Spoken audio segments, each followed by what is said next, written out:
Comenzamos Quién es Quién a través de Diamante FM 98.7 Canal 5. Gustavo Bonescayán, quien le habla de salud. Le agradezco una vez más esté junto a nosotros compartiendo este programa. El día de hoy recibimos al presidente del BPS, el Banco de Previsión Social, doctor Alfredo Cabrera. Gracias por estar en Quién es Quién. Un gusto estar por primera vez con ustedes en este ciclo. Decía, no me parece adecuado con lo que tenemos hoy que alguien precise un gestor para hacer un trámite en el BPS. Y ponía el ejemplo de abrir una obra para arreglar y pintar la casa particular de alguien. ¿Cómo va a ser para que no precisen un gestor cuando es un trámite quizás complicado o no, pero que muchas veces utiliza un gestor para esto? Bueno, mi aspiración sería que no fuera complicado, que usted, siguiendo las instrucciones de una página web o yendo a un mostrador, pudiera hacerlo sin necesidad de un gestor. Pero eso depende de que ustedes simplifiquen un trámite muy complejo como es hoy. Depende de medidas de todo tipo. Por ejemplo, en la rendición de cuentas estamos planteando la posibilidad de extender a 30 jornales la ley que hoy establece que hasta 15 jornales se pueden hacer obras que no modifiquen la estructura de una vivienda, no por el régimen de construcción. Eso lo estamos proponiendo en la rendición de cuentas. Para traducirlo a la gente, ¿qué es 30 jornales? O sea, como para que se pueda entender qué implica en una reparación 30 jornales. La palabra clave es que no haya cambio de estructura. En definitiva, si yo quiero pintar o cambiar el piso de la cocina, poder hacerlo, si eso implica menos de 30 jornales, no necesariamente en el régimen de la 14.411. ¿De qué es de construcción eso? Salir de construcción es un trámite más simple que estamos seguros, porque la ley ya existe, lo que pasa es que está en 15 jornales y la estamos ampliando a 30, que estamos seguros que nos puede dar mayor formalidad.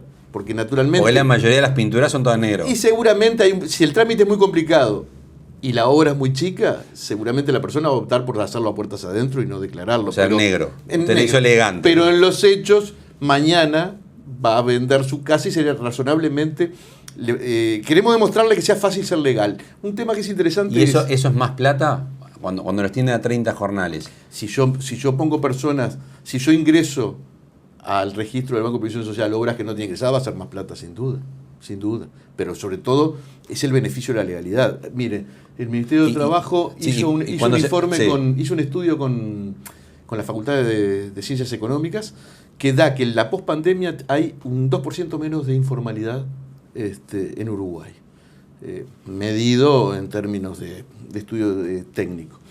Y se ensayan respuestas a por qué se da eso, ¿no? Uno podría pensar casi que sería al revés. Pasó la pandemia, vino el tsunami que se llevó todo y habría más informalidad. Y sin embargo... Hay más formalidad ahora. Hay un 2% más de formalidad. Una de las hipótesis de eso es que en la crisis la formalidad demostró que tenía beneficios. Claro que las personas obtuvieron un seguro de desempleo, un seguro de desempleo parcial, un seguro de enfermedad. Pero al extender a 30 jornales, una pintura que hace una persona sin alterar la estructura, como dice usted, y al no ir por el régimen de construcción, para traducirse a la gente, ¿qué implica? ¿Le paga un aporte de manera sencilla o usted tiene todo en regla eso? Va a aportar por los jornales trabajados en un régimen más simple y no con la complejidad que tiene hoy, y va a tener en regla su... Y el que no está acostumbrado a aportar porque es empleado y registra la obra, ¿cómo hace las cuentas, cómo hace todo para poder pagarle al que quiere hacer formal? Porque ahí es donde precisa un gestor, porque no tiene ni idea cómo calcular, cómo hacer las cosas. A ver, tenemos avances. Si usted mira, por ejemplo, servicio doméstico... Claro, calculan todos ustedes. El banco hace todo el cálculo y lo termina haciendo. No en las obras no calculan. No es el caso de las obras. ¿Pero quieren llegar a eso? Si uno pudiera llegar a regímenes de ese tipo, donde lo simple nosotros lo podemos adelantar, yo estaría muy contento. Servicio doméstico es un caso... O sea, ¿a usted le gustaría que en este tipo de trabajos de 30 jornales fuera un régimen similar a doméstico? A mí me gustaría que no fuera complicado ser formal, como concepto, que en definitiva yo pudiera optar por la formalidad porque me conviene. Porque ahí la persona carga los jornales o el sueldo y ustedes calcularían todo. No sé si puedo llegar en una etapa a una solución de ese tipo, pero sí, me gustaría poder hacer una liquidación, a rectificarse, una liquidación propia que la pudiéramos resolver simplemente. En definitiva, la pregunta era la inicial. ¿Cómo me acerco a la gente? Bueno, yo me acerco hablando claro, que no es un tema menor. Que yo, si le mando un comunicado, usted entienda lo que yo le estoy diciendo, que muchas veces no lo hacemos, hablamos difícil, hablamos entreverado,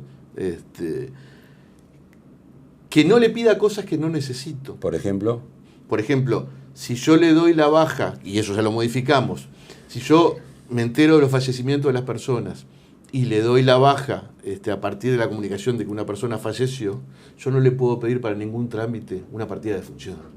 Porque yo ya tengo esa información. O ya no la pide. No la pedimos. Le acabo de dejar de pagar la prestación porque me enteré que esa persona falleció. Yo no tengo derecho a pedirle una partida de función para ningún otro trámite. Va a cobrar una pensión. Es un dato. ¿Y qué otra cosa no van a pedir más? Estamos terminando un trabajo. Yo pedí un estudio cuando recién llegué, que lo están terminando, de cuántas veces pedimos declaraciones juradas y cuántas veces pedimos declaración jurada de documentación. Tenemos un proyecto que es que cada vez que una persona hace un trámite, generar un repositorio de documentación de esa persona.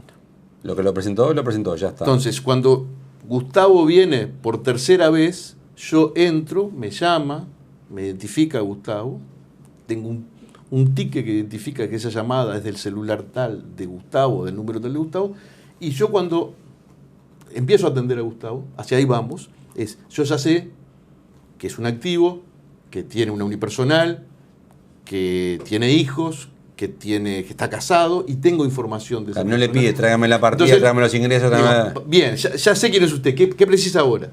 Claro. ¿Por qué trámite Sigo de ahí. Sigo de donde ya está. Ese es un proyecto. Nosotros tenemos las líneas del plan estratégico, hacemos 2 cumplimientos anuales. Y eso va a haber un nombre y un teléfono asociado a la persona. O la cédula. Va a o lo que haber sea. una cédula asociada a una persona.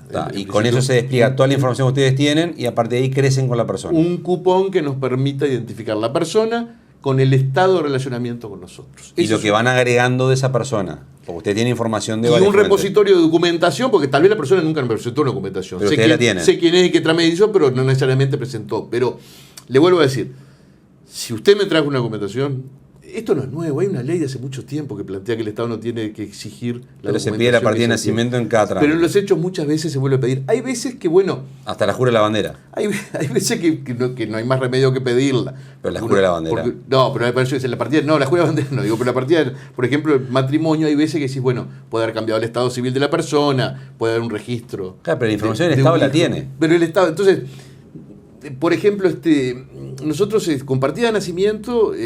nos conectamos directamente. Yo ayer estuve... ¿Ya no piden más partida de nacimiento o siguen pidiendo en algún En la mayoría de los casos no. En algún caso la podemos necesitar para acreditar. ¿Pero van a llegar al 100% de no pedirla? Si el trámite no lo requiere, sí. Digo, tal vez tengamos que quitar en un momento una situación puntual. Digo, hay que irlo mirando. Pero nuestra intención en eso es... Ayer estuve reunido con el ministro del Interior, hablando de, por ejemplo, algunos temas que tenemos que optimizar. Por ejemplo, tenemos un desfasaje porque no nos conectamos online con las nuevas cédulas de extranjería. Entonces, por ejemplo, si un extranjero obtiene la ciudadanía y obtiene la cédula, nosotros no estamos online para ver esa cédula. Estamos 24 horas después, o 48 horas después. Entonces, ¿qué nos pasa? Que una persona obtiene la cédula, la empresa le da el alta, y nosotros le decimos, todavía no la tengo. Tengo que esperar 24 horas, a ver, espere, todavía está... Para que me dé cuenta. Sí, usted es esta persona y entonces sí. Entonces, si yo tengo una persona que quiere incorporarse al sistema, yo tengo que hacerle la vida fácil y tengo que buscar que lo haga. Hablando de información que ustedes pueden hacer, en el proyecto de ley de rendición de cuentas, establece un artículo que modifica la constancia de situación laboral, traducido en sencillo el recibo de sueldo. Y dice que el Poder Ejecutivo, a partir de que lo determine, se va a aplicar esto. ¿Qué quiere decir? ¿Qué buscaron con esta norma que incorporaron al proyecto de rendición de cuentas? Esa es una norma que existe de la década del 90 y que en cierta forma tiene una justificación que ya debe estar desactualizada, que es que en las épocas en que no teníamos ni internet ni sistemas actuales funcionando, las personas...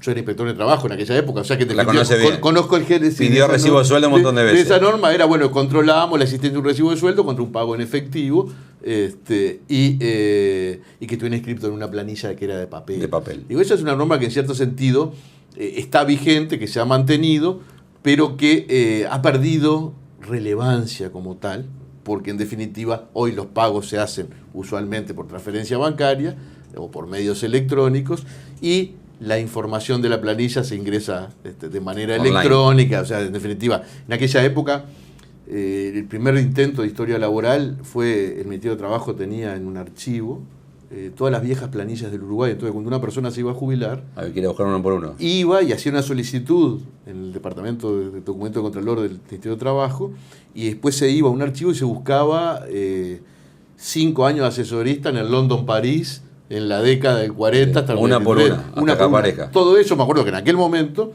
lo microfilmamos que hasta allá parece también una técnica Y vieja, se escanea. y se lo pasamos al Banco de Previsión Social, que creo que fue el primer intento de historia laboral, de O informatizar. sea, traducido, lo que ustedes están diciendo es, yo ya sé que le pagó porque hay una transferencia electrónica que así lo dice, ya sé que cobró porque entró en la cuenta bancaria del trabajador, no tiene sentido un recibo papel que diga esto. Y además ahora le dejo que si usted quiere, el trabajador quiere hacer una denuncia, ni siquiera tiene que ir. Puede entrar en la página web del banco, ¿tá? Y hacer la denuncia con su usuario persona. Vamos a saber quién es usted porque Claro, tiene que identificarse. No nos podemos prestar a denuncias anónimas no hechas personalmente, pero en definitiva, hoy los medios para hacer Controlar. valer lo derecho y controlar son muy superiores por el mero desarrollo de la tecnología a los que existían en el momento de la creación. Pero con esta norma no es más obligatorio el recibo de sueldo. Vamos a ver cómo se... A ver, El papel, habló del papel. ¿Transforma en no obligatorio el papel de recibo de no, sueldo? lo que establece es que hasta tanto el Ministerio de Trabajo, en la redacción que tiene, hasta, y veremos cómo sale aprobado, ¿no? Sí. Pero hasta tanto el Ministerio de Trabajo no establezca la obligatoriedad, no vamos a controlar Los recibos de sueldo.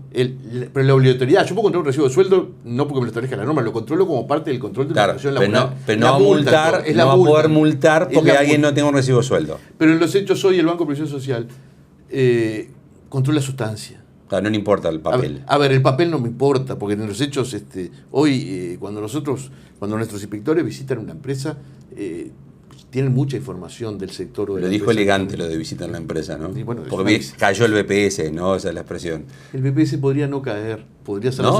podría hacer las actuaciones sin salir de su oficina, más allá de ¿Con que- la misma efectividad? Bueno, seguramente sí, seguramente sí. Más allá de que siempre es importante estar en territorio. O sea, nosotros somos un organismo de seguridad social. ¿Lo invito a una pausa? Muy bien. Continuamos a partir de Mame Quien es Quién con el presidente del BPS, Banco de Previsión Social, doctor Alfredo Cabrera. Le recordamos, como siempre, hora principal de emisión de Quién es Quién, jueves 22:30 horas en Canal 5, repeticiones, una en Diamante FM, viernes 10 de la mañana y otra en Canal 5, sábados 13 horas. Pausa y en Más Quién es Quién.